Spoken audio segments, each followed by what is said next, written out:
Je tiens très particulièrement à remercier l'Académie d'architecture, qui est représentée aujourd'hui par M. Benjamin Mouton, qui est conservateur, archiviste, mais de l'Académie.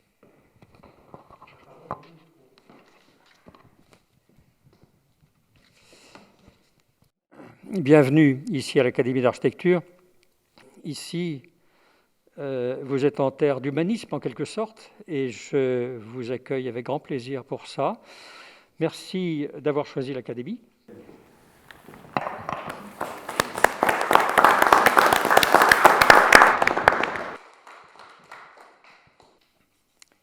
C'est donc du point de vue de la Fondation que je dis quelques mots, et donc de la quête de l'humanisme dans l'intimité des journaux personnels, cette quête qui est l'une des perspectives majeures de ce prix du journal intime, et en particulier de ce printemps à Ango, écrit par le poète Ishikawa Takuboku, du 7 avril au 16 juin 1909, et qui a été choisi comme lauréat par le jury du prix, que je salue ici plus particulièrement.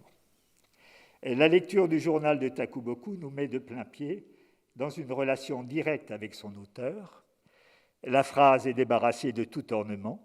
Elle exprime de manière tranchante le contexte dans lequel se trouve Takuboku et elle distille un sentiment de très grande proximité.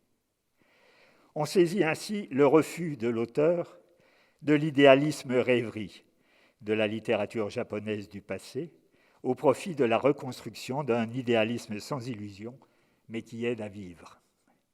Là, je reprends des termes de Takuboku lui-même. Je vais donc laisser la parole à Gilbert Moreau. Bonjour à tous.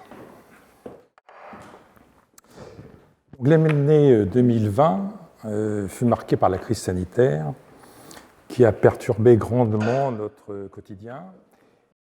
Nous sommes heureux de vous retrouver aujourd'hui, bien que tardivement dans l'année, pour vous remettre le prix Clarence du journal intime 2020, que Jocelyne François va vous remettre. Merci beaucoup. Très bien.